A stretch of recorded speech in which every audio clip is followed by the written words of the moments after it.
Hello and welcome to SpyHards podcast, where your hosts go deep undercover into the world of spy movies to decipher which films make the knock list. But remember, this information is strictly for your ears only. I'm Agent Scott. And I'm Cam the Provocateur, saving civilization, honey. Yes, you are. And joining us on our mission to save civilization with a ton of freedom, his second time on the show, one of the hosts of the Secrets and Spies podcast, Mr. Chris Carr. Hello, sir. How are you?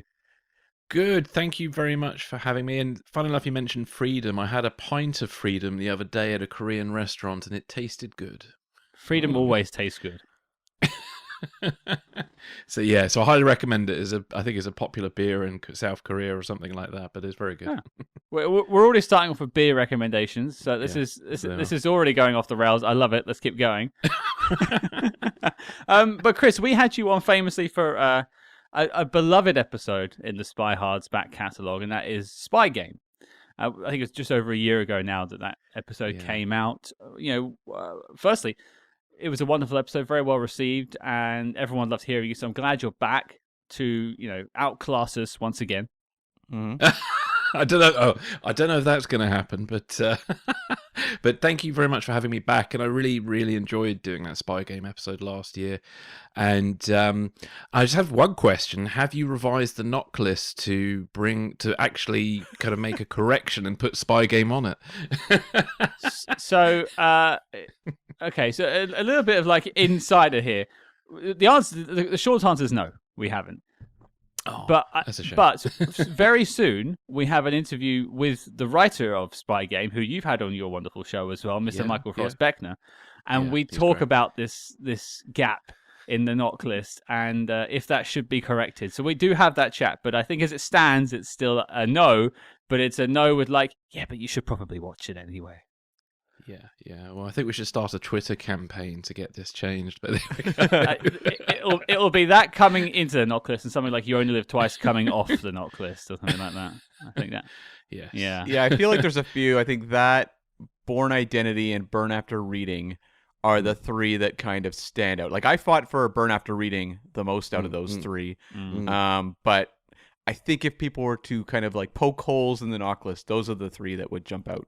But I think we made very solid arguments each time as to why they weren't included. And ultimately, it's just two idiots on the internet and our uneducated opinions. Exactly. Yeah. That's what the internet was founded on. Well, I wouldn't say uneducated because, God, how many films do you guys watch now? I think you've watched more spy films than even I have. It's in the one. This is probably scraping 150 soon, at least. I think we're very close. Well done. Yeah. Well done. Thank you. I guess that makes us experts now. Maybe we've earned the expert badge. We'll find out. You let us know, everyone. But I want to know, Chris, before we sort of segue into the film this week. Apart from Secrets and Spies, you're a director in your own right. You work on your own projects. And what's been going on with you since you were last on the show?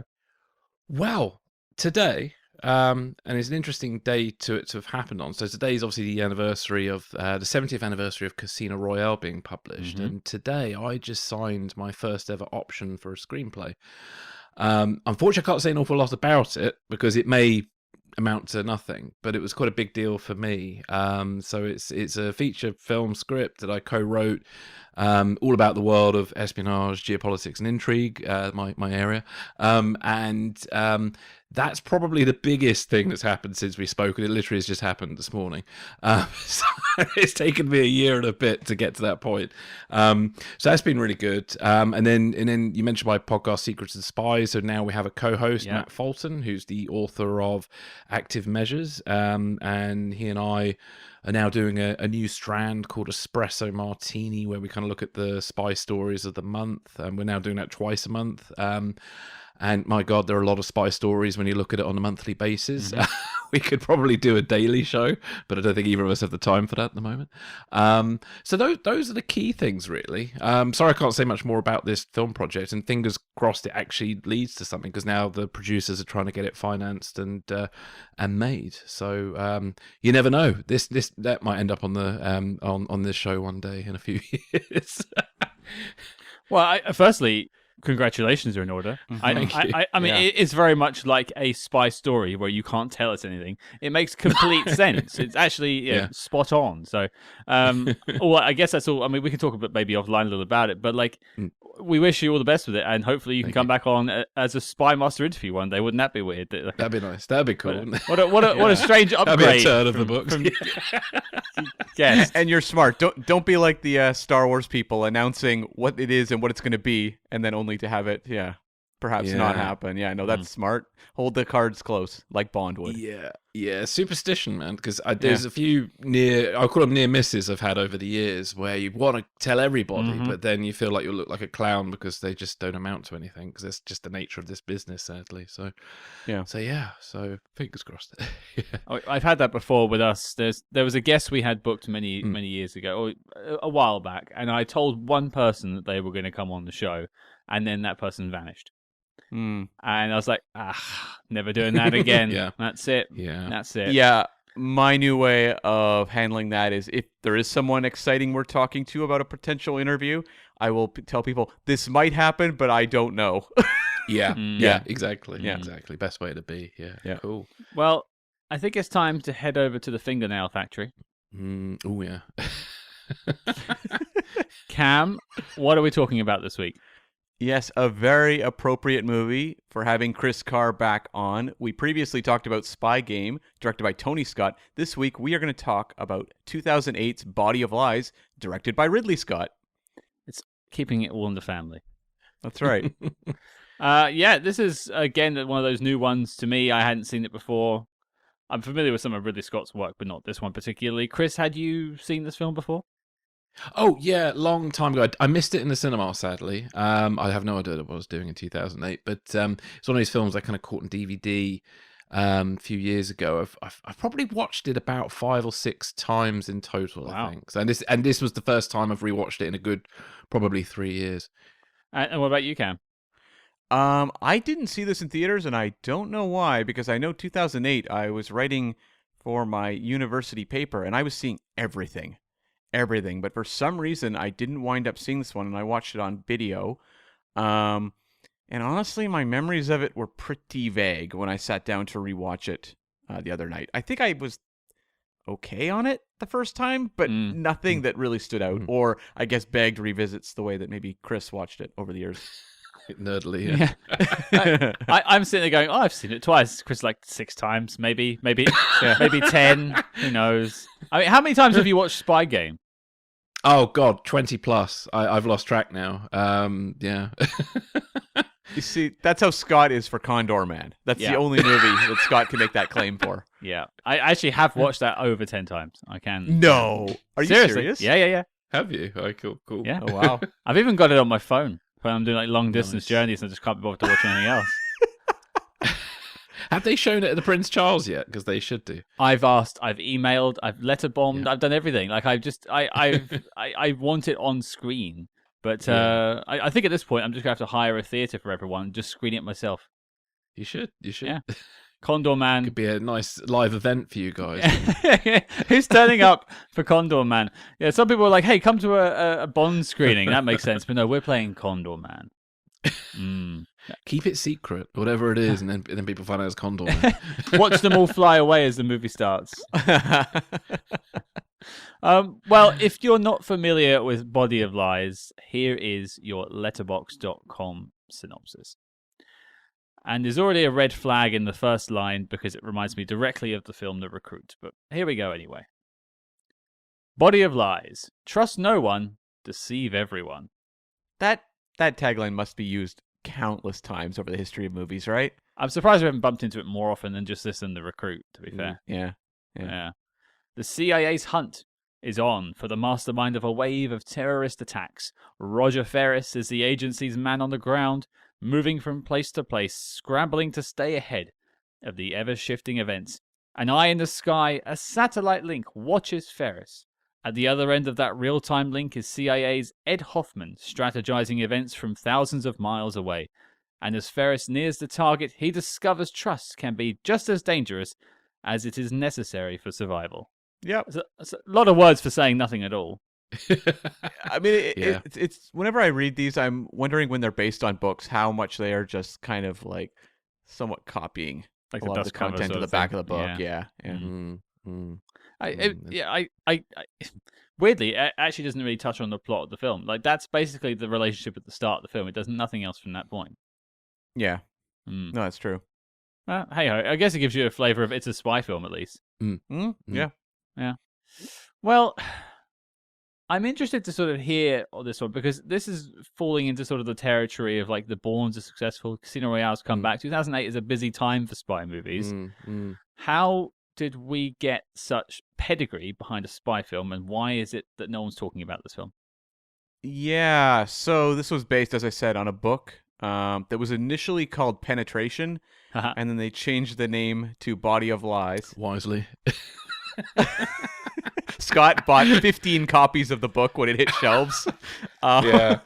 Actually, it might have done better in the box office with a name like that. People would have just gone to the wrong film thinking it was something else. They would have been so disappointed. So disappointed. Yeah. Everyone's turning up in trench coats and just like big buckets of popcorn for some reason. Yeah. Nudge, nudge, wink, wink.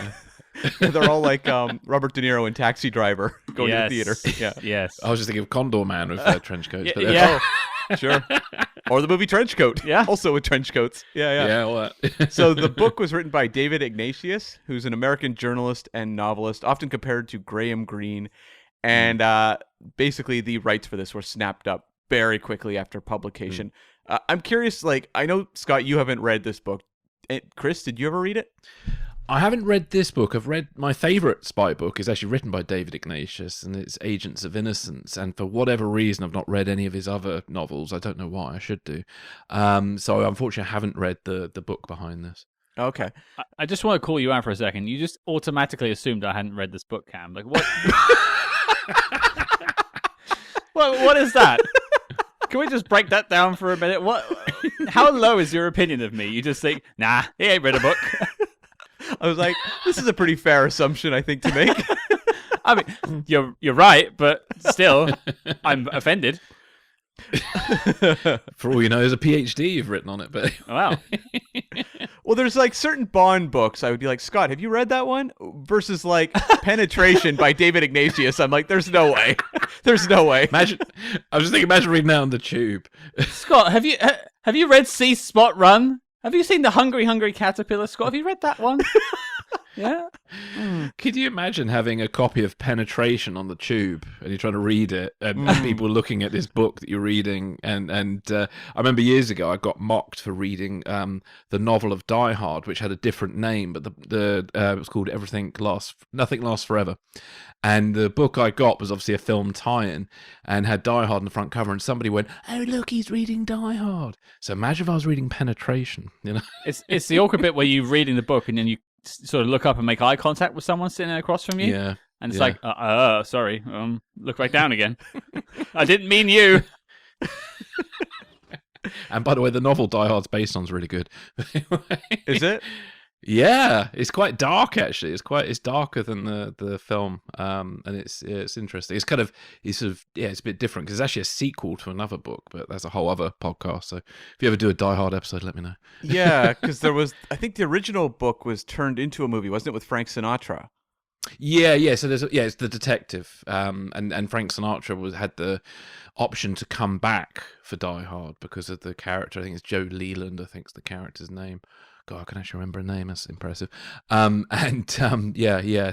obviously through the whole process of making Die Hard into what it was, that changed. And eventually it became Bruce Willis and a very different character because he's much older in the novel. He's like an old guy who's retired and he's gone to see his daughter at the Christmas party rather than his wife. Very interesting book. Nothing Lasts Forever by Frederick. Oh God, is it Frederick Thorpe? Or Roderick Thorpe. Roderick Thorpe. I think it is. That's Roderick right. Thorpe. There, that's the way it goes. Yeah. I can't wait for Frank Sinatra's next hit, Ho, Ho, Ho, I Have a Machine Gun. Can you imagine that? Well, probably through AI you could do that now. Probably. Now, Scott, I assume you've read that book. Yes, of course. I've read all the books, Cam. Okay, fair. Asshole. So after Warner Brothers purchased the rights to this, Ridley Scott was very interested, and I mean, I think we all know about Ridley Scott, but began his career as a production designer in TV in the mid-'60s and really broke through with the 1977 movie The Duelists with Keith Carradine and Harvey Keitel. And from there just became one of the biggest filmmakers we have today, because you had Alien in 79 and he just rolled on through. And this was his follow-up to American Gangster, and he'd worked with Crowe a number of times at this point. I think this was their fourth collaboration, I think. And I'm just, curious, because I think everyone listening pretty much knows who Ridley Scott is. If everyone has a favorite Ridley Scott film, or what Ridley Scott means to them as a director. There's a lot of assumptions going on today, Cam. That's what I do. And he's still going. He's 85 years old, I think. And honestly, there's a life goal, isn't it, to still be directing Hollywood blockbusters at the age of 85? But yeah, he's directing Gladiator 2, probably as we speak. Yeah. I'm gonna go with Blade Runner. That's the one. Yeah, Blade Runner. I think that's the one that sort of, if I think of him, that's the film that comes to mind. But Gladiator is a close second, I think. And of course, we had one of the writers of Gladiator on many years ago now, David Franzoni, who wrote a spy film in his own right as well. So yeah, we got a little connection to Gladiator as well there. Yeah, that's good. I quite like The Martian. I think it's a really good actor's film for Ridley Scott. I think it's sort of one of the most beautifully directed from an acting point of view. But yeah, I think for me, Alien is going to be the big one. What I've always liked about Ridley Scott is he works just constantly. There's a high degree of professionalism. So I don't like several Ridley Scott movies, but because he keeps making work, he'll pull me back with the next one. And he's just one of those reliable talents that, I'll sit there and be like, oh, I didn't care for Robin Hood, but then A Kingdom of Heaven or, whatever one of his more recent ones will really grab me. So just one of the great talents. But yeah, he referred to this movie, the entire thing. They were like, this movie was shot, in a lot of locations, big effects work, all that. And he referred to this movie as a dawdle. That's a very British word right there. Yeah. Yes. Because he runs sometimes 12 cameras at a time on things, and is just has his run and gun approach, and he's still doing that in his 80s. Yeah, and still managed to make that look good too, because I tell you, every time I try and use more than one camera, the DP I'm with usually freaks out. And I'm thinking, well, how is it Ridley Scott manages to make it look beautiful when you're worried it's going to turn into an episode of Neighbours or something? Yeah, yeah. So, yeah. So for the screenplay for this movie, they brought in William Monahan, who had started out as a magazine writer and editor and novelist. And what happened was, in 2001, Fox bought a spec script he'd written for a movie called Tripoli, about the March on Tripoli during the Barbary Wars. And he'd met with Ridley Scott about potentially directing that movie. And basically, over the course of the conversation, Ridley wasn't ultra interested in Tripoli as a film, but they started talking about the Crusades, and that gave way to William Monahan writing the screenplay for Kingdom of Heaven. And so they'd worked together in the past. And since that, William Monahan had written The Departed and won an Oscar for it, so he was definitely higher up the the scale for screenwriters when he was brought back to write Body of Lies. Okay, so how many times did he collaborate with Ridley Scott?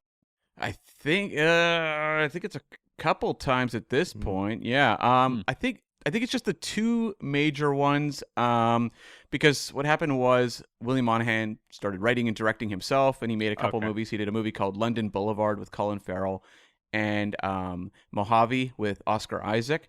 Not really seen very much. More recently, he wrote The Tender Bar for Ben Affleck, and the very recently released Marlowe with Liam Neeson, which didn't really get the best reception, but was at least trying for something interesting in a marketplace that doesn't necessarily want such things. I appreciate seeing Liam Neeson in something that isn't a dad action flick now. Exactly, yes.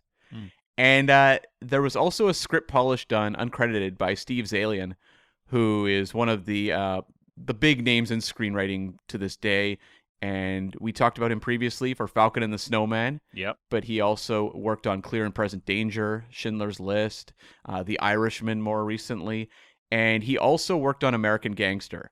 And apparently, Steve Zalian's draft of this movie was crucial in getting Russell Crowe on board, because he was kind of like a little bit wary. He wasn't sure he wanted to do it until he got this Zalian draft. They wrote it so he could shoot all of his scenes whilst either eating or sort of doing stuff in his house with a headphone in. Yeah, that would get most people on board. Well, when Russell Crowe was hired, he was told he should gain a lot of weight, so he gained 63 pounds for the role. So it wasn't necessarily a luxury role, but this was also a Quick and the Dead reunion, because DiCaprio and Russell Crowe had co-starred in that 1995 Sam Raimi movie. And if you read any interview with these two during the period of Body and Lies, it's basically just like two old friends joking around through the course of the interview. Oh, that's cool. It's a really good movie. I really like Quick and the Dead a lot. It's a Sharon Stone starring Western, very stylish. And DiCaprio was very young and said that Russell Crowe was incredibly nice to him on set and really made him feel welcome as a young actor coming in, and did not forget that. Kind of like the Sidney Poitier River Phoenix dynamic. Is that kind of the same thing? Yeah, Okay, exactly, yeah. All right, fine. And just also with casting, a prestigious Indian actor and filmmaker, Nana Patekar, was approached to appear in this movie. You know, if you look him up on Wikipedia, he has an incredible list of credits and awards to his name in his native India for the films there. They approached him, and he turned it down due to not wanting to play a terrorist, which is what they were looking at him for. Fair enough. And this was actually quite big news over in India at the time. News that he turned it down, and news that he was maybe in the process of doing it. Okay, right. Yeah, that he turned it down, and that, you know, his reasons for doing so. Completely justified. Yeah, totally. Yeah. And Ridley Scott wanted to shoot this movie in Dubai, but was denied due to the politically sensitive material of the movie. And so the movie was shot in Morocco and then obviously the US. Yeah, it doesn't. It sort of seems to have like a bit of a travel log aspect to it, but it really feels like they are sort of shooting in the same places and then telling you it's different places. Yeah, some different color filters on, that sort of thing. Yeah. Like I got that impression from it. It seemed a little bit of a cheat there. Yeah. And then this was the first director of photography credit for Alexander Witt, who would go on to be a second unit on the entire Daniel Craig Bond era. Almost. I think there's one movie. He didn't do Quantum of Solace, but all the other Bond films, he was the second unit director on. So if you look up Alexander Witt, he has a whole list of prestigious credits. And a man who may or may not be appearing on the show in the future. I was going to ask you actually who may be coming on connected to this, but there we go. Coming on, has been on. Oh, nice. Yeah, Haven't had Ridley. Have you managed to get Ridley in between shots on Gladiator 2?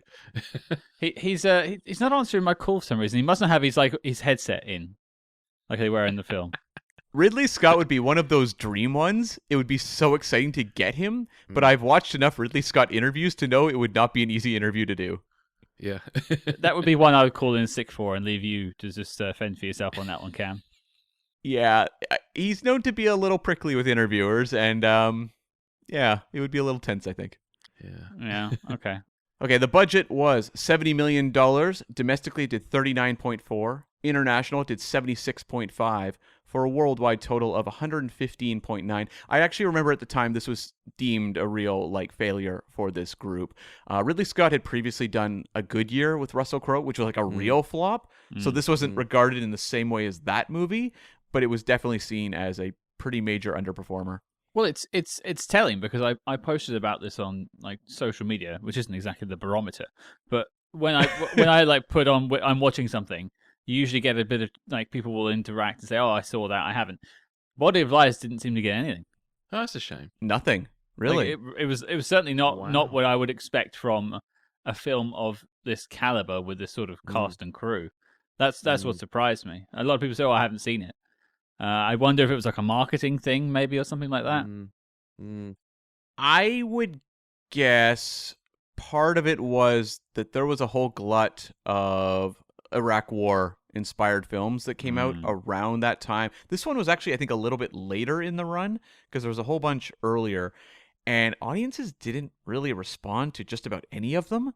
There was also, I think, that immediacy issue, which was that they didn't really have a lot of, and I'm not talking about this movie, but some of the others, like they didn't have a lot of perspective. And so a lot of them weren't very good.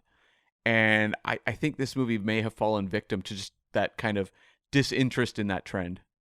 And also, it's like, I mean, I don't know where people's mindsets were, because I think, unfortunately, none of the three of us are Americans. But were people starting to sort of not want to be involved with the war in Iraq at that point? Were they pulling away from it? So why would I want to watch more media that almost supports it in a way? Yeah, I think by that point, the tide had pretty much turned. In 2008, I would have thought so, yeah. Sure. Okay. Yeah. And this landed number 55 at the worldwide box office between Step Brothers and Saw 5. Oh. Wow. Very similar films there. Well, hang on. Quick question. What top bunk or bottom bunk if you're taking bunk beds? Where are you guys going? What are you taking? We're talking Step Brothers here. Yeah, not Saw 5. No, you don't want to get in that bed. No. Stay away from that bed. I'm trying to think about what I traditionally do. I think I'm usually top bunk. Although when we were kids, my sister would always take the top bunk. So I can see that happening. Yeah. That makes sense. Yeah. I think I always wanted the top bunk, but yeah.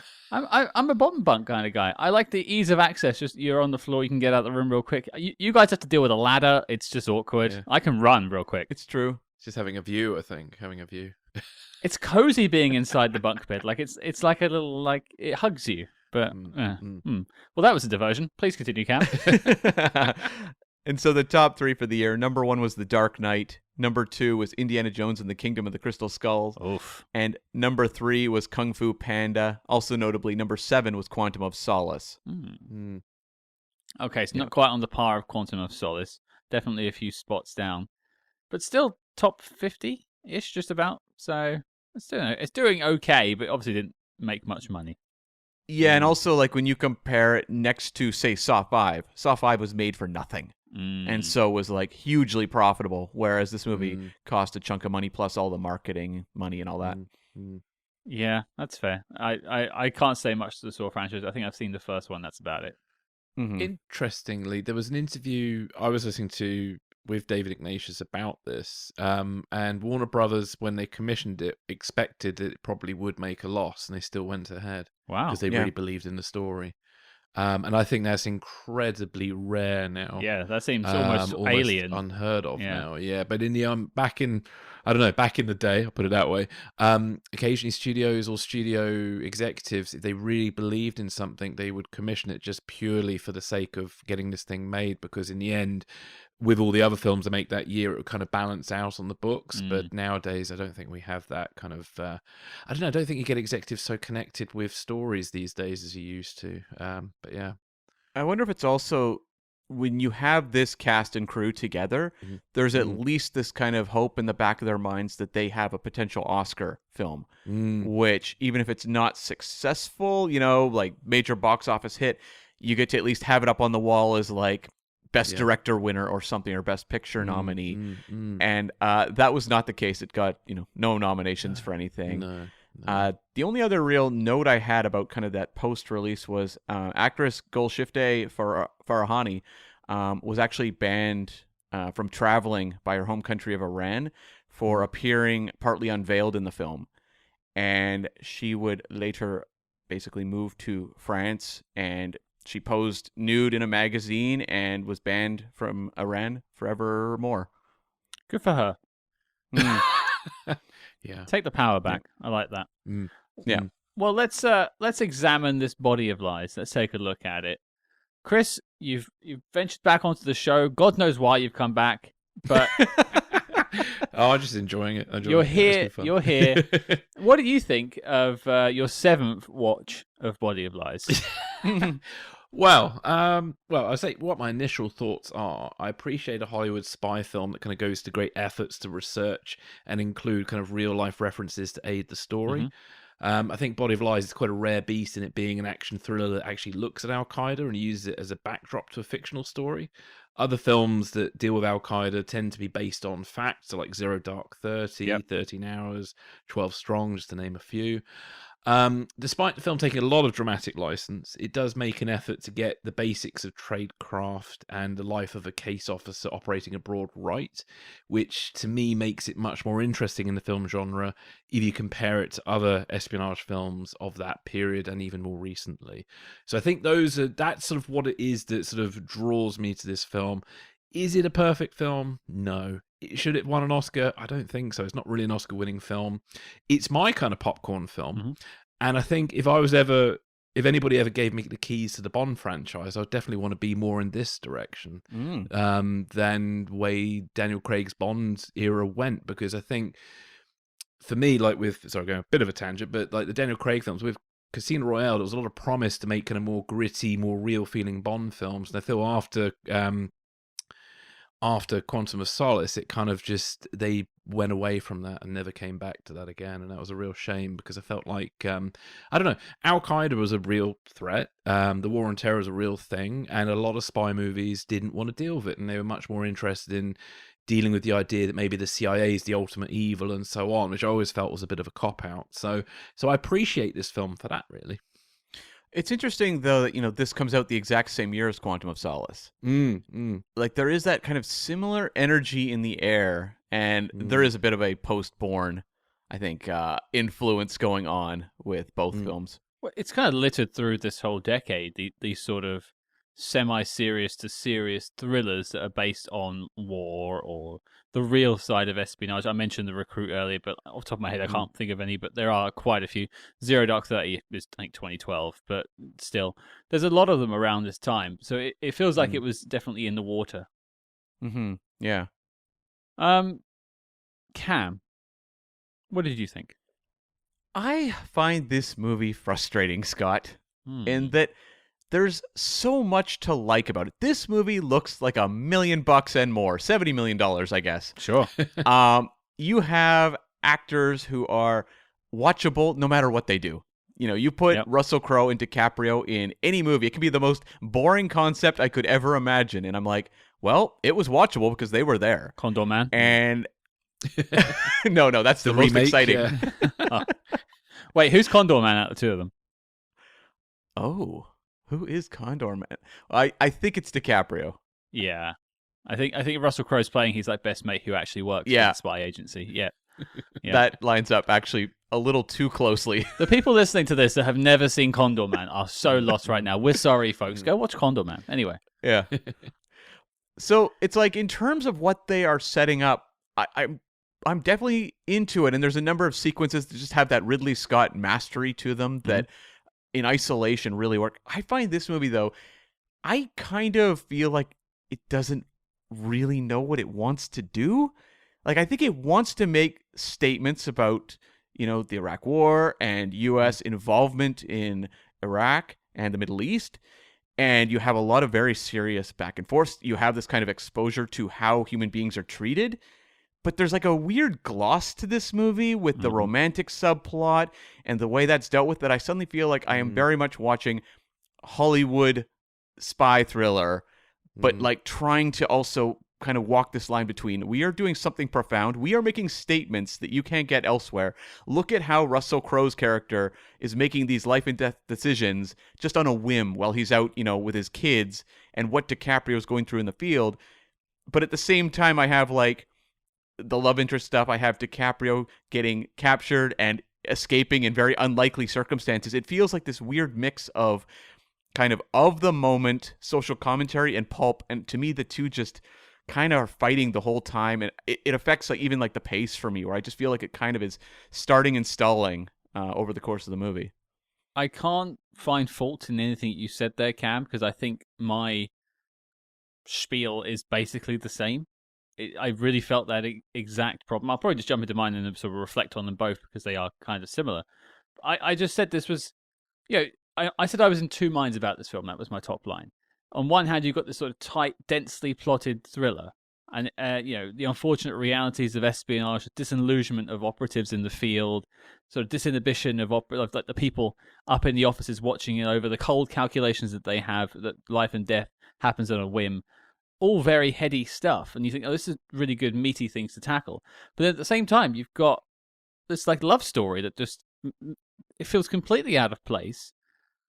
It feels like it's ham-fisted into the film, and it's trying to do all this deep introspective work. And you look at like Zero Dark 30, a film that came afterwards, and it shouldn't be used as a sort of something to compare it to, but that deals with torture. Yeah, I think very well. This film starts off with a guy getting tortured, and there's even like flashbacks to it as DiCaprio is kind of getting visions of seeing that guy tortured. But at no point does it ever actually deal with the repercussions of torture.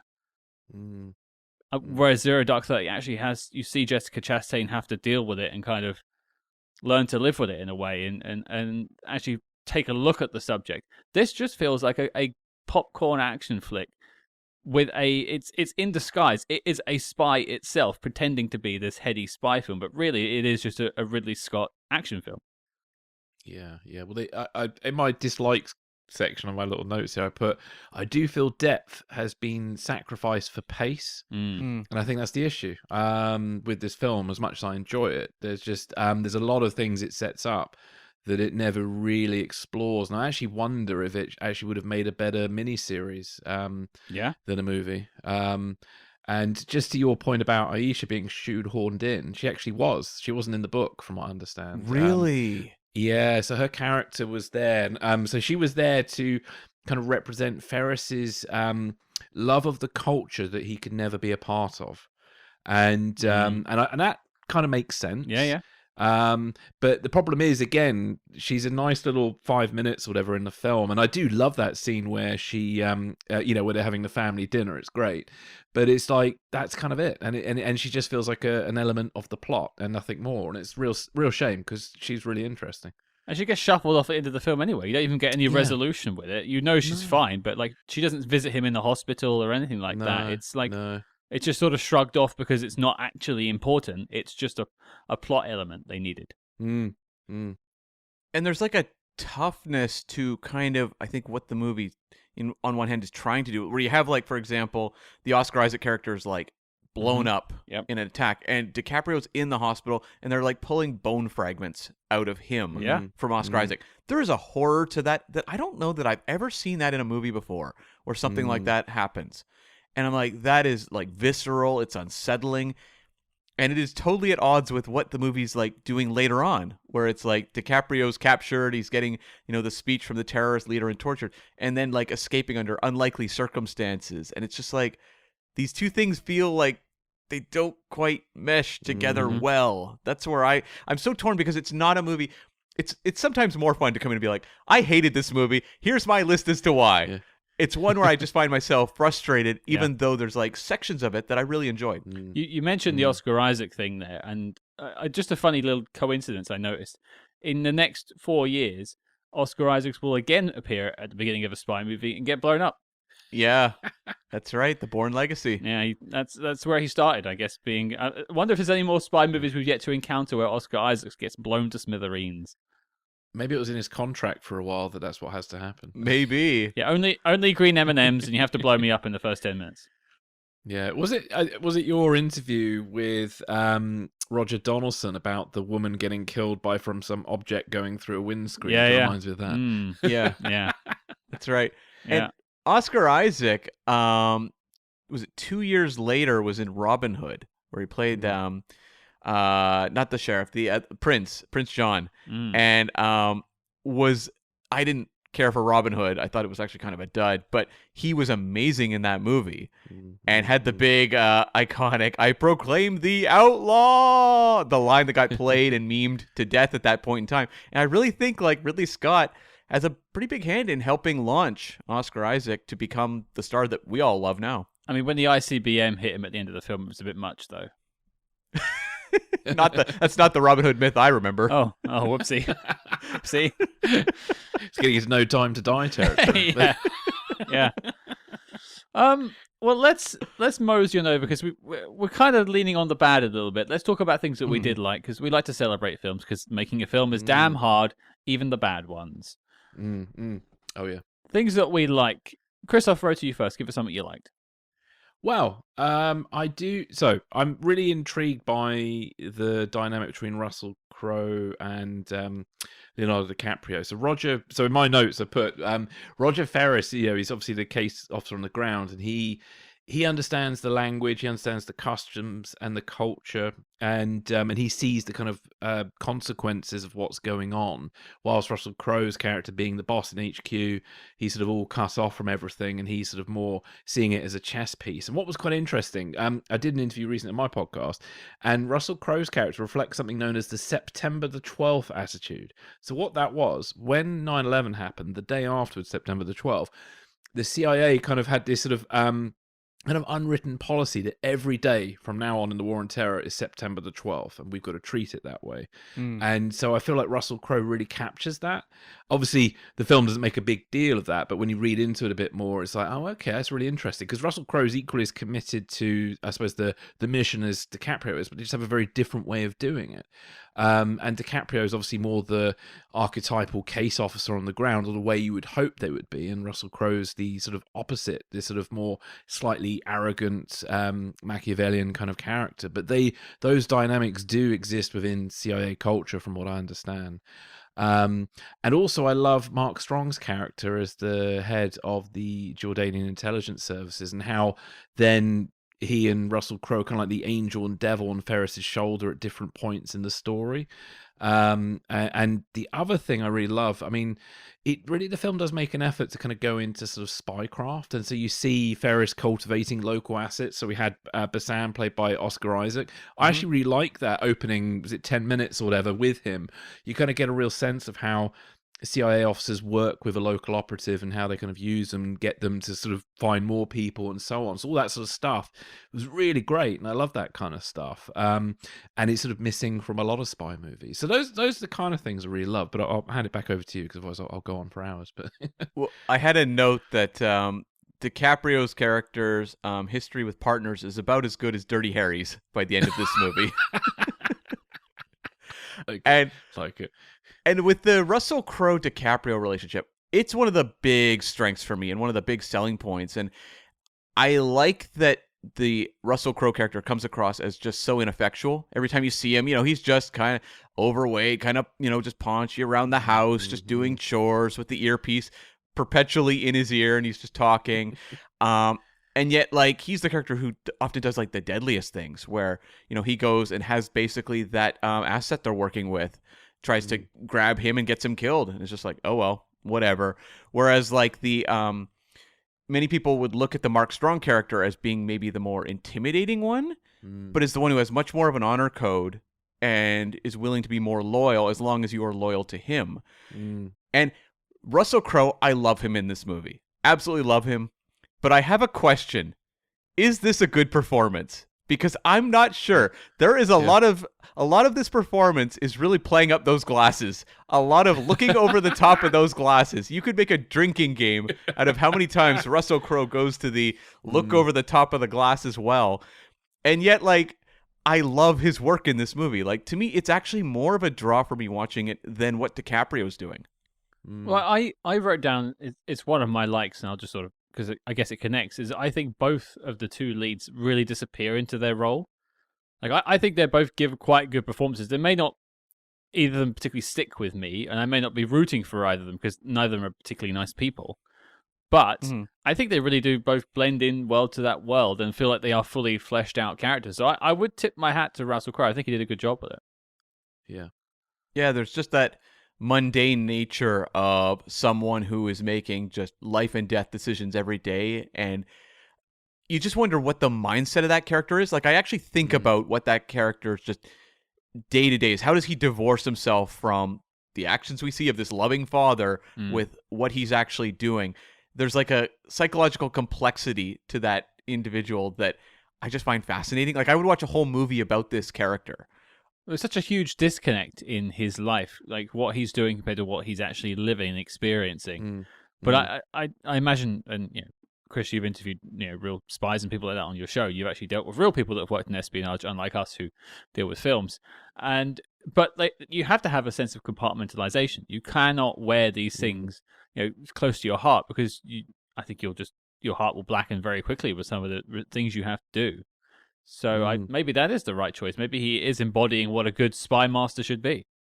Yeah, I think when it comes to recruiting people to be a case officer who does go out and recruit assets and stuff, I think they are looking for people who are able to kind of leave it behind. And there's one guy I interviewed years ago called Frank Snepp, who was a CIA officer based in Vietnam and recruited all sorts of assets. And when the Americans pulled out of Vietnam, he wanted to kind of set up a rescue mission to get some of the assets out of there, and the CIA management said no. And eventually he became a whistleblower, just trying in anything he could to try and help get those people out. And it cost him, his freedom, his career. So yeah, it is. I think there is a certain side where you have to be able to just sort of shrug your shoulders and be able to let somebody go to their fate. In fact, there was one guy interviewed where in his book, I don't think we mentioned it in the show, but he certainly talked about somebody he recruited in Iraq, and that person came to an unfortunate fate, and he kind of, in a way, sort of shrugged it off, and it was like that was, the price of business. And I know that's why I'd be a really crap case officer, because I couldn't do that kind of thing. I like, when I get to like people, I really like them, and I'd find it very hard to sort of get in the chopper and say goodbye. I don't know. I could probably send Cam off for some work in my Condor Man suit. One quick shout out though. Russell Crowe in the opening of his son helping him on the toilet whilst on the phone talking about this sort of CIA stuff is both hilarious and a bit sort of like, oh my God, it's quite gross. But I don't know, there's something great about that scene. It's so funny in some ways. If that was in like Burn After Reading, that scene, it would make complete sense. Yeah, it's just completely out there. And I mean, on the press tour for this movie, Russell Crowe was like, it's not going to be successful. Like, he was pretty upfront. He's like, I never really thought this movie was going to be a hit, or don't think it's going to be a hit, but I don't even regard that as part of my decision-making process for when I pick my roles. Nor should you. So he clearly, yeah, exactly. So you can't predict what an audience will respond to, although apparently Russell Crowe knew that audiences wouldn't respond to this, but nonetheless was like, this is a character I want to play. Well, I think the reason why it's not very successful, other than maybe the marketing, is just it's just darker than what a lot of people expect a spy film to be. And I think this is where my issue with spy films comes in sometimes. It's like, when you mention spy films, a lot of people just want very surface, sort of shootout, almost borderline superhero stuff.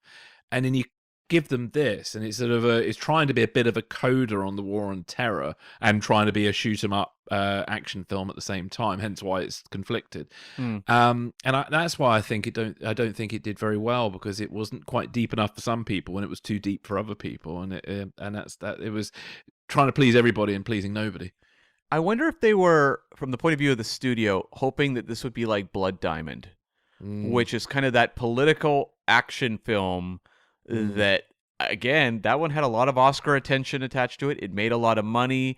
I think I even read DiCaprio citing that movie as part of his decision for signing on to do Body of Lies, was kind of hoping to kind of replicate that success again. And yeah, it clearly just didn't work financially for them, but it wouldn't surprise me if that was a movie they were looking at as a model. No, it wouldn't surprise me. Cam, did you give a like in that section? Well, I mean, I played off of just Chris talking about Russell Crowe, because to me that was like my big love of the movie was the Russell Crowe performance.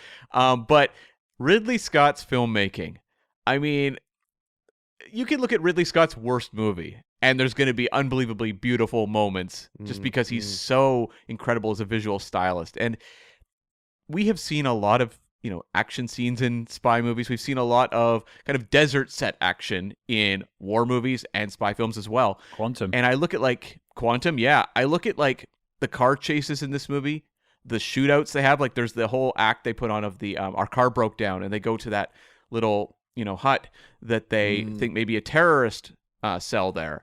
And it turns into a shootout. And it's so visceral, and Ridley Scott, as I said, referred to this movie as a dawdle. To him, it's just like, oh, yeah, another shootout, no problem. But he can be, self-effacing all he wants. He makes action that's incredibly visceral and memorable, and when you're watching it, you are gripped. Black Hawk Down is one of my favorite Ridley Scott movies, and that's like 2 hours straight of that kind of, high-intensity action. But every time he brings that to this movie, I don't know how inspired he felt personally, but it really plays on screen very well. No, I couldn't agree more. It's actually one of my likes as well. I think it actually adds to the reason why you said it was frustrating. I think that is a key word in my take on this too, because I can't fault everything that's on the screen. Yeah, there's every moment feels worked to a good level, and clearly it is a great filmmaker in his element and not having to break a sweat. Yeah. You guys have kind of covered most of my likes. I've got a couple of little ones. Firstly, I love that this film starts off with someone whistling Rule Britannia. That's your favorite thing in movies. Spy films have to start with Rule Britannia. It seems to be like a going thread on these films we've been tackling recently. I don't know why. I remember that. Is that like a very American decision? I think so. I don't walk around whistling Rule Britannia. Chris, do you? No. Ridley Scott is British, so I mean, it's an American film, but it's Ridley Scott is directing it. But we see that in so many American films. I mean, it's a milkman doing it too, and milkmen are meant to be going around at like 4 a.m, 5 a.m. You shouldn't be whistling because you'll be waking people up, and no one's happy at that time in the morning. Cam, you work early graveyard shifts like that, and I don't think you're whistling your way into work. Yeah, no, I work at 5 a.m. every morning, so I am not exactly full of joy at 4:30 when I'm walking to work. When you leave, different. Yeah. Oh, yeah. Yeah, that's different. Then you're whistling Rule Britannia. Yeah, exactly. Yeah. Well, I live in British Columbia, so I'm really just celebrating the British part of my hometown. I also just wrote down, I like that this film doesn't sort of fetishize the intelligence services particularly. Like, it is kind of warts and all. The villains are basically inside the intelligence services as well as the terrorist factions. They're all villains, basically. And it doesn't really try to give you, like, this, rah-rah America angle that some of these films of this era definitely took towards military action. Yeah, and even the DiCaprio character, who's, I guess, our most sympathetic character, because he's the one who's being jerked around by all of these higher powers, you have the entire creation of that Brothers of Awareness group that he is behind, this kind of like false terrorist group to kind of draw out the main leader. And I mean, you see the human cost of that. And there's a scene where he like takes over control of kind of the office and fires the guy who was there previously. And DiCaprio does not come off as a particularly nice guy either. Like, he is more than willing to sacrifice a lot. He just has a different line than, say, Russell Crowe would or Mark Strong would. No, and I will note, he talks about his wife that left him and they're getting a divorce. They actually did film scenes with the wife, with SpyHards' favorite Carice Van Houten as the wife, and completely cut all the scenes. Also, we had Michael Stuhlbarg as the lawyer calling in for one, 8-second shot. Of course, we had to mention Men in Black 3. Well done, Cam. Well, yes. Yeah, I'm sure we've seen him in other things, but yes. Yeah, unfortunately. But yeah, nice little bit of connective tissue there. But any other likes before I move us on? The Mark Strong one is so, you would not cast Mark Strong in that role these days. No. Right? No. Playing this Jordanian intelligence operative. And I mean, he's so damn good in the movie. For sure. And I remember a lot of the reviews at the time, that was who got mentioned. They really didn't celebrate DiCaprio or Russell Crowe. Mark Strong was the one getting shouted out constantly. And he's gone on to become, one of those great character actors we see in so many things. But it is such like a silky menace going through that character in this movie that it's tough, because I know Ridley Scott has had his issues as well with casting, Caucasian actors in roles that would be better suited to people who actually are the same race as the characters they're playing. I remember there was a real controversy with Exodus, Gods and Kings, which was, I guess, 2 years later, where when they cast Christian Bale as Moses and various others, Ridley Scott made a very kind of offhanded, crude comment about well, I don't want to hire Muhammad so-and-so for the lead of this movie, which, as we've said, Ridley Scott is not exactly the young generation. And that kind of decision-making is probably informing the hiring of Mark Strong. But I will say Mark Strong is magnetic in this movie. So it's kind of one of those, it's a strength, but you also kind of have to acknowledge the probably not the greatest of ideas. No, I think he's from Italian descent, and he was born in London, so he's not exactly North London. Yeah, he's not Jordanian in any stretch of the imagination, as far as I can pull up. But No, I can see that being an issue, but you're right. Every time he turns up, there is a magnetism to him. He's like the James Bond of the Jordanian intelligence services. He's suave as F. Yeah. And his character is inspired by the real head of Jordanian intelligence at the time, because David Ignatius actually visited the Jordanian intelligence services and hung out with the head of Jordanian intelligence for some time. So his character is sort of inspired by truth there. Well, it feels like Barry and like an informed take on this character, because we've seen, between the three of us, how many times have we seen a spy movie where it's just kind of like a very stock intelligence operative character coming in, and everything about the Mark Strong character feels very specific about what they want to get across, and in many ways he feels more developed as a character than or at least more multidimensional than DiCaprio's character, or Russell Crowe. Yeah. But that's the challenge of being a spy. You've got to be a bit of a chameleon, and I think that's probably the difficulty of portraying them on screen. Is he has to be a bit of everything to everybody. Yeah. We interrupt this program to bring you a special report. Calling all agents. Independent podcasting, much like the spy game, requires considerable resources, whether it's research, equipment, hosting, or, of course, constructing a top-secret volcano lair. We're putting out the call for your support. That's right. As you may know, we've activated the SpyHards Patreon, home of our ever-growing lineup of Agents in the Field episodes where we decode non-spy films from your favorite spy actors and full film commentaries with more intel than a Basil exposition briefing.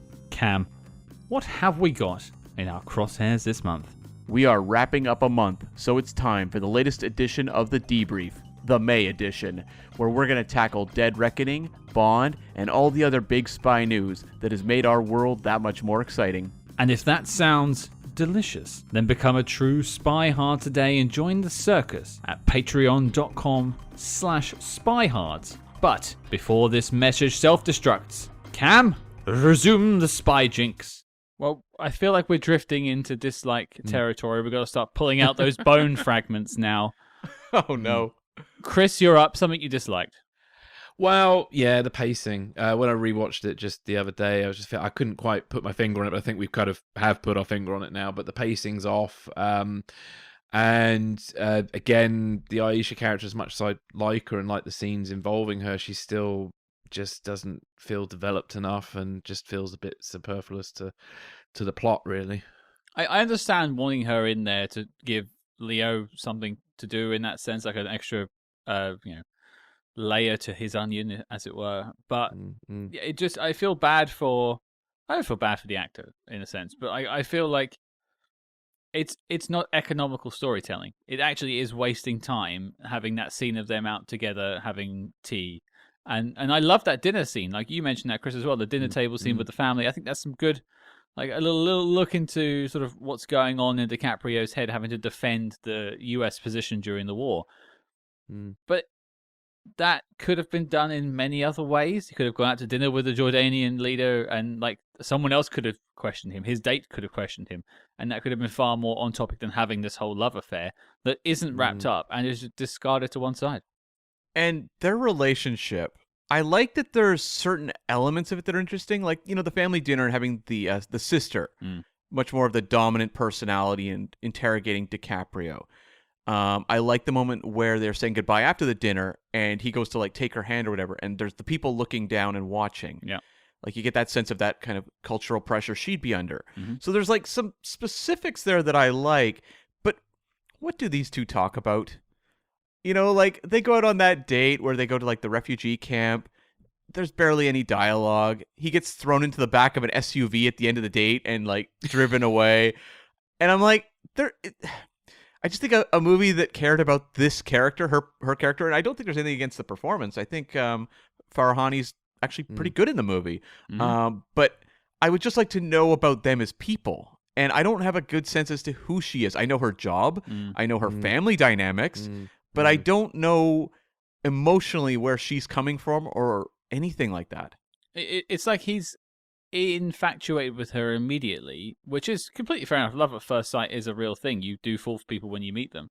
But I feel like if they were going to go this route, you could have really gone down that sort of like a Nightingale route where he falls for her for the medical treatment, just spending time with her, and breaks down a wall, and then a spark happens and it goes from there. I mean, I'm not a screenwriter, and you can tell, but I just feel like they just made it come out of nowhere and then just discarded it, like I said, and that's more of the shame. Like, you spent time building it up, maybe not very well, but you spent time doing it, and then she's used as the MacGuffin to drive the male character at the end of the film, which is always a contrived thing that the films love doing, and you don't even get a payoff for it. No. One thing I would say, I think they handled considering relationships between men and women in certain parts of the Middle East can be considered controversial. Sure. I think they handled the sort of romance quite respectfully in it, and you didn't have Leonardo DiCaprio taking her as a prize at the end, which is what a lot of women are reduced to in movies, especially spy movies. And so that, and actually, ironically, Quantum of Solace also had a similar kind of thing as well, where James Bond didn't sleep with the lead Bond woman in that film, and that seemed to upset a lot of Bond fans. So that was a positive on that, but yeah. It also didn't play into North American expectations. There was no big kiss moment. There was no, steamy love scene or anything like that. Like, they kept it very respectful to how she would be within her culture. And he's not pushing it any harder than that. Like, he's letting it kind of grow naturally in a way. Yeah. He's being respectful. But I just scratch my head. He's showing up covered in scars and stuff, and she's like, "Yep, sure." Hey, it's what she's into. It's what she's into, man. You can't judge that. It's true. You can't judge that. It's true. Cam, what about you? What dislike? For me, I think I'm gonna just talk about the pace. Because to me, I talked with my likes. The Ridley Scott action sequences are really visceral. That dog sequence, which I didn't mention, incredible. When you've got the two dogs pulling on his legs and whatever, I'm like, I don't see this too often in movies, and it's done incredibly well here. But this movie feels like these little islands where they have these sequences, action sequences, in that case, but also even when he's setting up the Brotherhood group, or the Brothers of Awareness group, with that tech dude with the birds. I'm like, this is a little world unto itself that's really interesting, but it feels like these islands that just don't connect in a way where it flows from beginning to end. And I was reminded of Zero Dark 30, a movie that Scott and you and I were big fans of, where you have some pretty high intensity sequences, but because of the procedural nature of that movie, it really flows beginning to end. And it's not a short movie. It's longer than this one. This one, it just felt chunky, where you'd get this happens. Okay, now we have to take a pause while we have exposition or setting up what the next thing is. Then that happens. And by the end of the 2 hours, I just felt like I hadn't been carried through the movie so much as kind of lurching to and from moments that were, interesting or memorable, but just didn't have a real flow to them. See, the problem I have with the plot in that sense, and sort of the not the plot, but the pacing of the plot, is because I don't find myself invested in any of the characters, and I feel like I'm being put at a distance from them. It almost feels like it's like a docudrama. I'm just sort of watching it passively from the side. I'm not invested in any of the leads. It doesn't help the plot, and it doesn't help that the plot is also... It doesn't help the pace, but it doesn't help the plot itself is also very dense. You have to pay attention throughout, because there's a lot of twists and turns, double crosses, triple crosses throughout the whole film. If you're not invested and engaged for those 2 hours, it will feel even worse. And because it is so dense, it just works against you, and you're actively pushed away from the film. At least I felt that way. Well, I had a question for you, Scott. You watch these movies famously back to back. Famously. And I know, Chris, you've seen this movie several times over the years, but I'm curious, watching it twice in close succession, what was that experience like? I had trouble the second time round. I often do with the films I don't particularly enjoy. I spent a lot of time trying to pay more attention to the direction in the second time. I wasn't really paying attention to plot because I felt like I got it the first time round, but I wasn't getting anything from paying attention to the acting or anything like that. But it wasn't an experience that improved it the second time round. There's been examples in the past where I've watched it the second time and actually been completely won over. My expectations have melted away, and I've gone at it and met it at its own energy. But this film, actively frustrated me both times.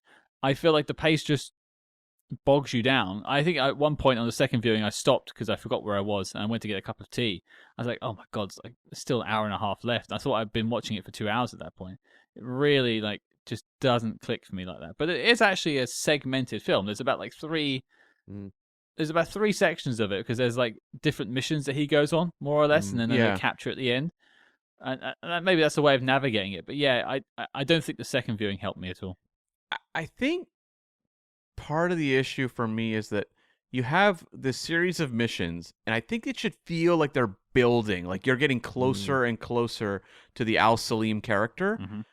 But I don't really feel that. Like when I'm watching Zero Dark 30, I really get the sense of how they're getting closer and closer and closer. And obviously that movie has the benefit of being based on factual events, so they can connect the dots a little tighter. But at the same time, I guess they also have to take years of work and turn it into a 2.5 hour movie. So they had to challenge themselves to actually pull that off.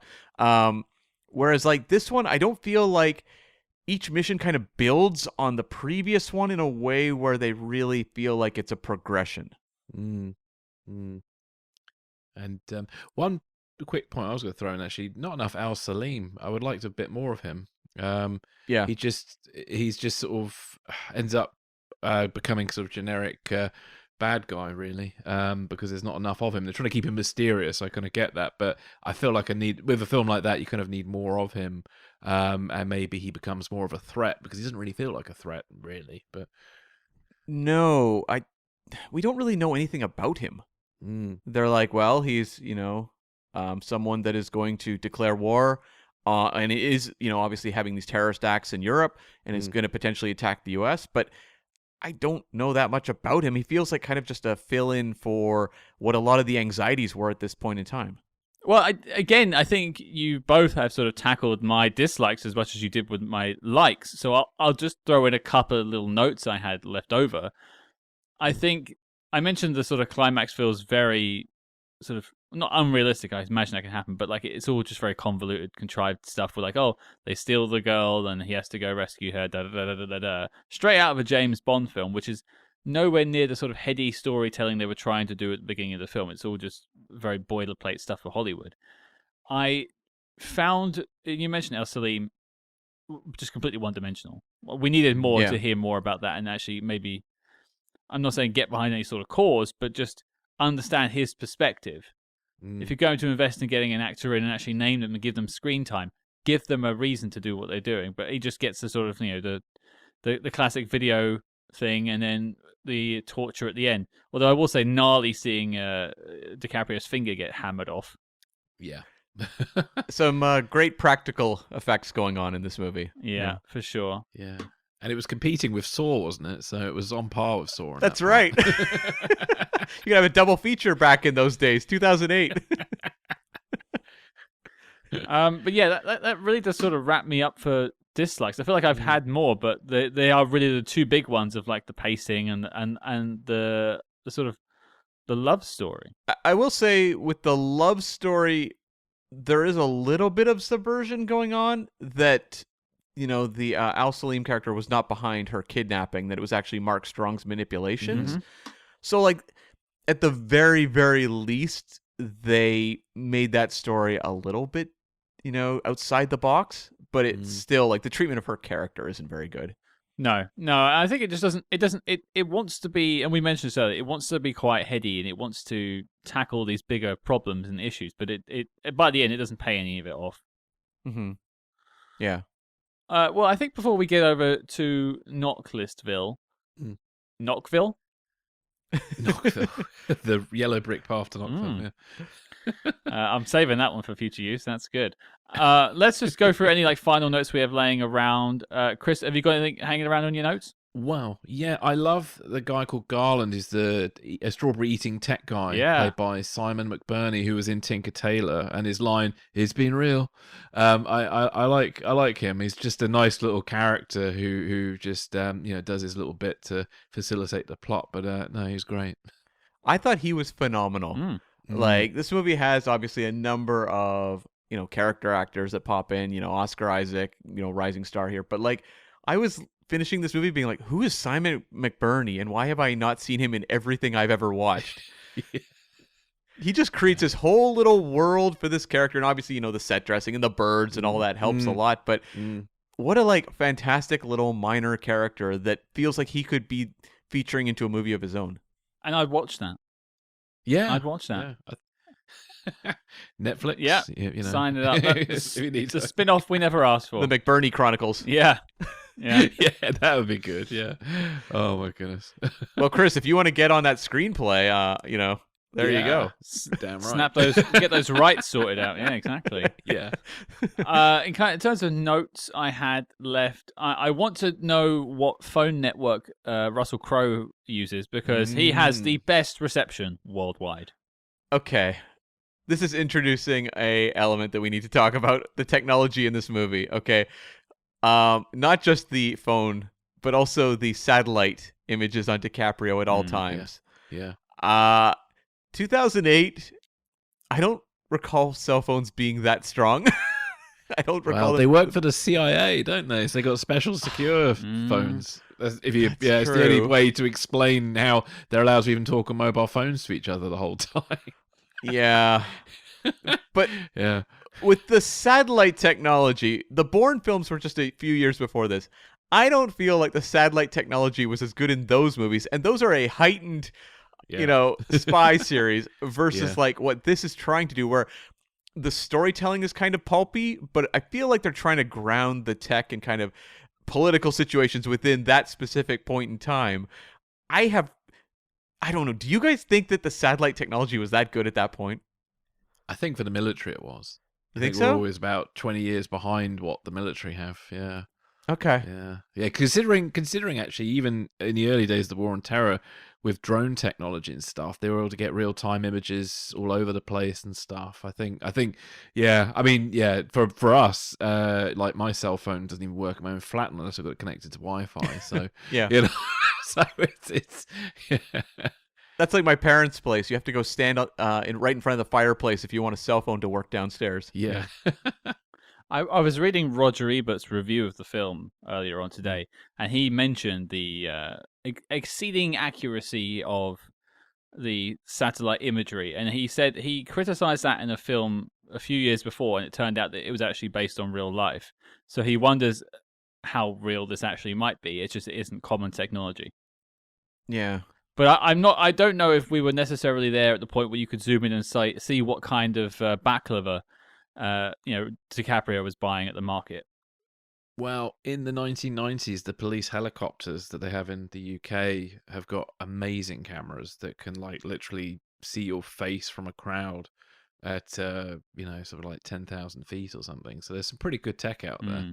It's just not sort of widely available. And who are we to sort of critique the I mean, it's all movie magic stuff. Like, no, definitely. Yeah, it's in a Bond. Well, what about? I'm more bothered by James Bond's phone camera in Quantum of Solace.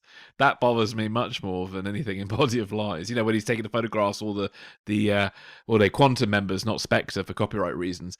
Yeah. That bit, and I remember the phone he had because they were very popular, and that had a really awful camera on it. So obviously Q had really souped that up for him. But who doesn't mind do that? Even my iPhone's not that good now. Back at headquarters, they're getting those classic blurry Facebook photos that people take on vacation. Yeah. They're like, well, yeah. This Quantum is definitely shadowy. We can say that from these photos. I mean, we got this deal with Sony Ericsson. We have to use their phones, I guess. Yeah. What can you do? Yeah. Yeah. I mean, it's a funny thing to poke fun at, but ultimately, it's like movie magic stuff. It's the old zoom and enhance from CSI. It's that this is exactly the era where everything was zoom and enhance. Yeah, definitely. One other random note, sorry, I just forgot to mention it. Leonardo DiCaprio's look was inspired by how real CIA officers on the ground would try and dress themselves, to try and blend in. So he grew a beard, he had clothes on that fit the sort of environment, and he had a knackered old car and stuff. And funnily enough, the car that he and Oscar Isaac drive in was actually the same type of car my dad used to have. the Nissan Patrol, which is a very good vehicle for off-roading and stuff like that. So I was reminiscing about sitting in my dad's car, just watching the film. That was a little weird, little emotional moment. Just dodging RPGs as you went along. Yeah, that's what we used to do all the time, you know. Those RPG-filled roads of London. Yeah, you never know. Yeah, indeed. Well, with the potholes here, crikey. I mean, I've got a friend who grew up in the Bosnian War, and apparently the roads were better during the Bosnian War than they are here. Yeah. But there we go. I could buy that. I actually, spinning off from your note, I just had a very small note that Leonardo DiCaprio should never grow a full beard. Yeah. I never knew someone with that much money in Hollywood would have as bad of a beard as I do when it comes to filling out the sides. It just, I don't get it, and nor does he. So I have to trim them, and I think he should do that too. Yeah, it's not a great look. And I know one of the criticisms I've heard over the years about this movie was some people really feel DiCaprio was miscast in this movie. How do you guys feel? I suppose I'd want to hear like what the alternate is. If you told me another name, I'd be like, oh, actually, yes, that makes sense. But I think he's fine.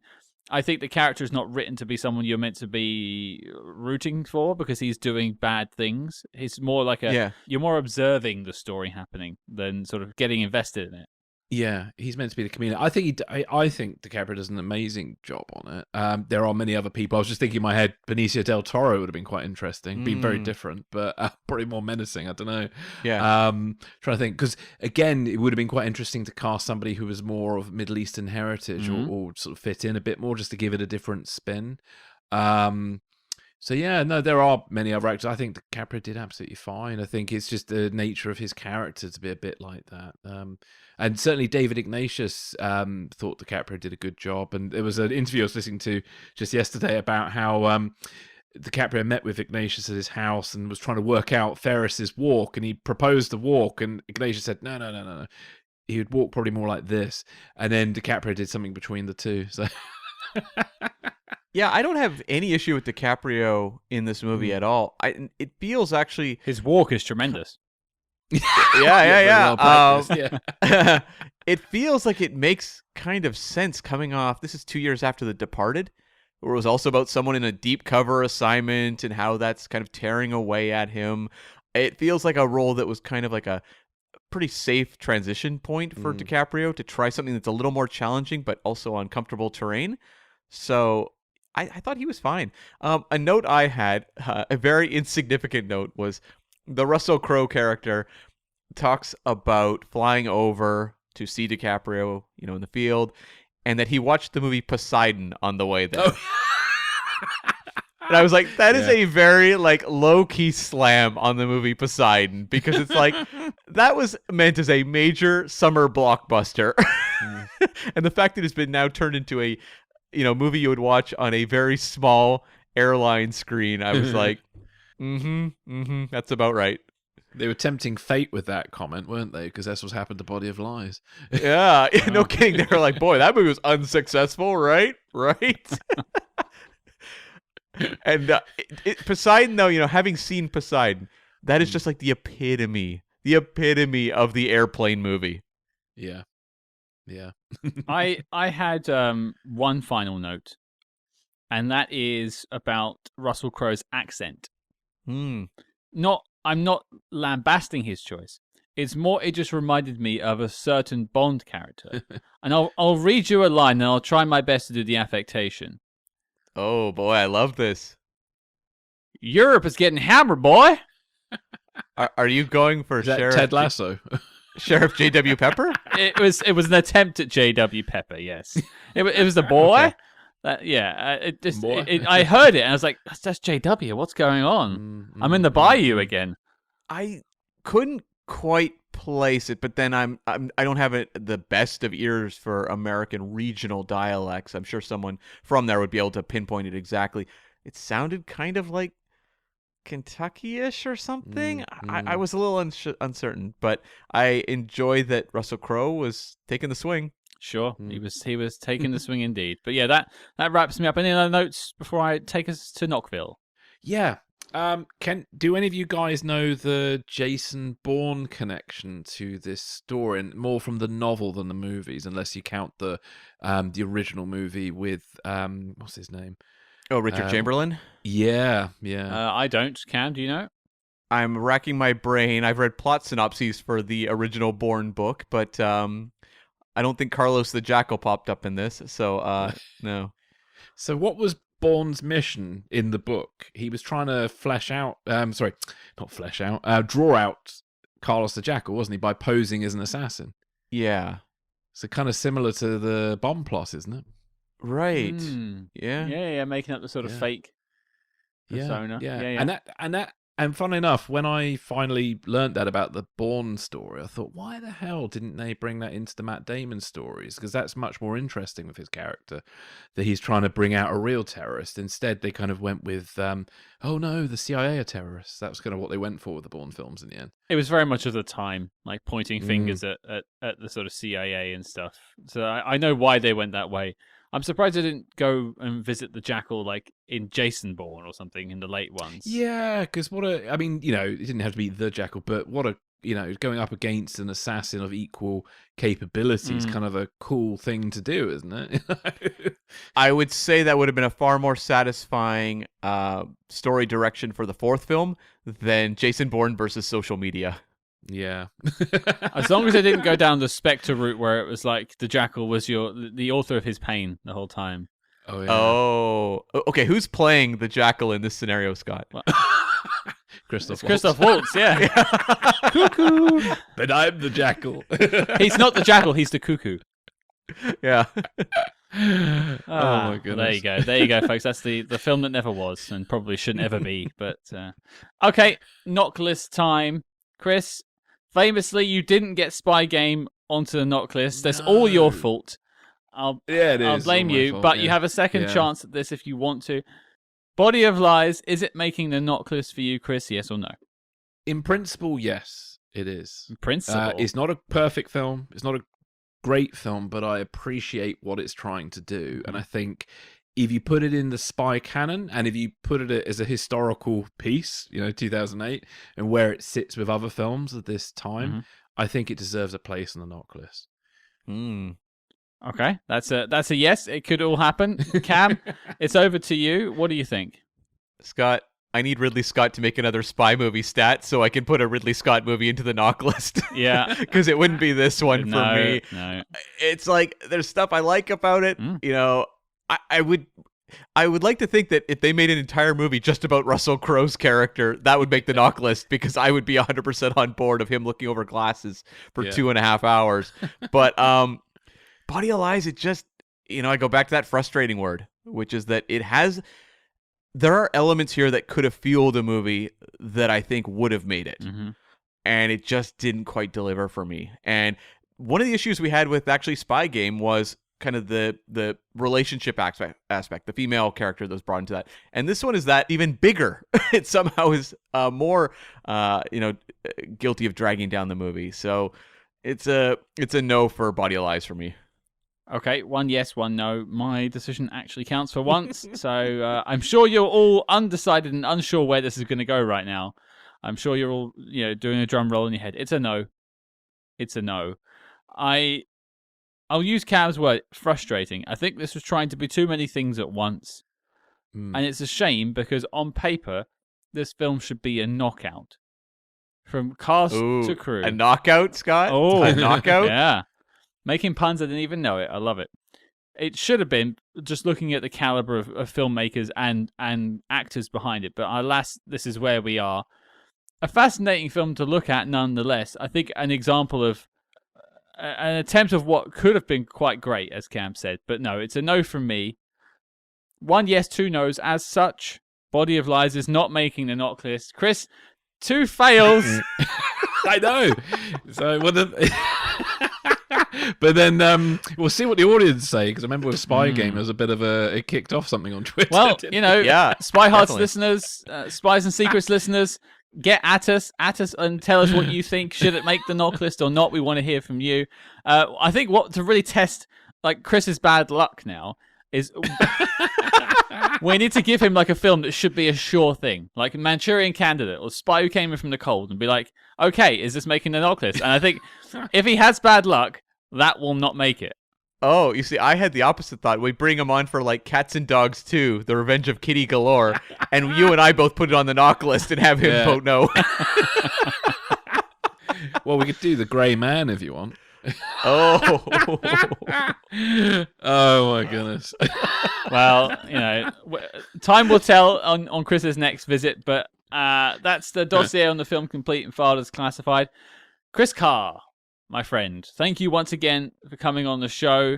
It's always a pleasure to have you here on SpyHards. You are one of my favorites out there in the world, and I'm glad to call you a friend that I've met in real life as well many times, so it's lovely. Well, thank you. It's very kind. It's great to be on, and it's an honor to be called back. And eventually we might agree on a film. I prefer the discussion. If we were all just like high-fiving each other, it would be very boring. To be fair, I think we did agree, but most of it, didn't we? I think so. Yeah, it was. I think we had a really great chat. We recently did an episode on the Russia House, and yes. we, the three people on that episode all came from completely different points of view, and it seemed like the listeners really enjoyed that aspect. So, that was a great episode. I was listening to it just yesterday, actually, and I think interestingly, this film suffers a bit with what the Russia House did as well.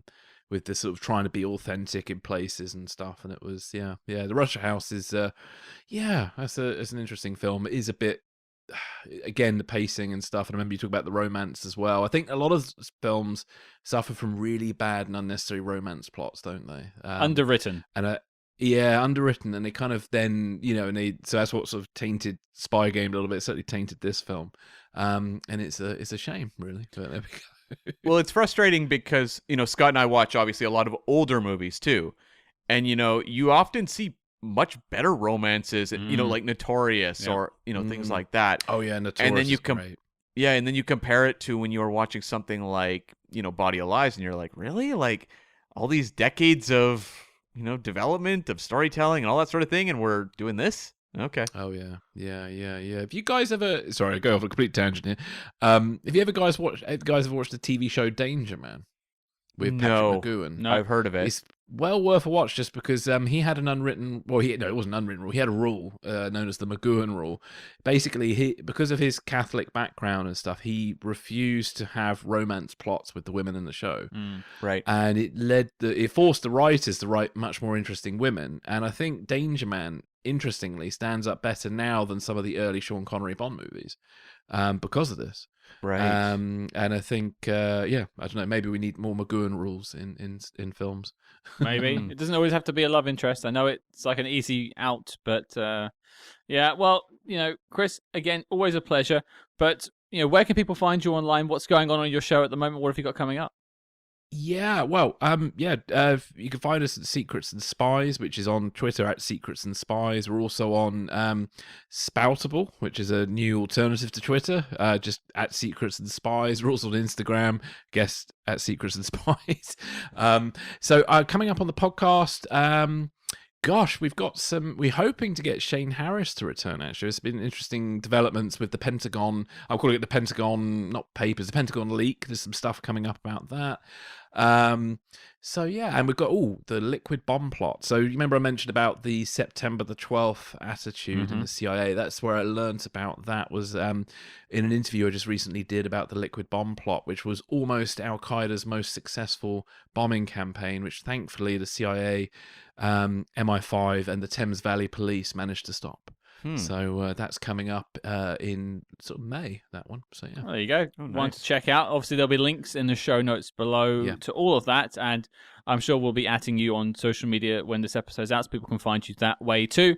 Chris, thank you. Thank you, sir. Thank you, Scott. Thank you, Cam. It's been great. Well, there you go, folks. That was Body of Lies. Cam, the question goes to you. We kind of hinted at it earlier, but what have we got up next week? Well, yes, we are talking to screenwriter Michael Frost Beckner about the making of the movie Spy Game. I guess the most controversial film to never make the knock list. We are going to talk to him about that film and all of the development that went into it, as well as the future of Spy Game. Yes, some exclusive details dropped in this one. Look out for that. We tackle whether that should have made the knock list or not. We take your questions to Michael Frost Beckner. It is potentially one of the most insightful interviews we have ever done So your mission, should you choose to accept it, is to check out our interview next week with Mr. Michael Frost Beckner. And if you like what you heard on this show, please consider leaving us a 5-star review wherever you get your podcasts. And do not forget to follow us discreetly on social media at SpyHards, that's SpyHards, on Facebook, Twitter, and Instagram. But until next week, folks, I'm going to go get drunk and take Cam to see The Lion King again.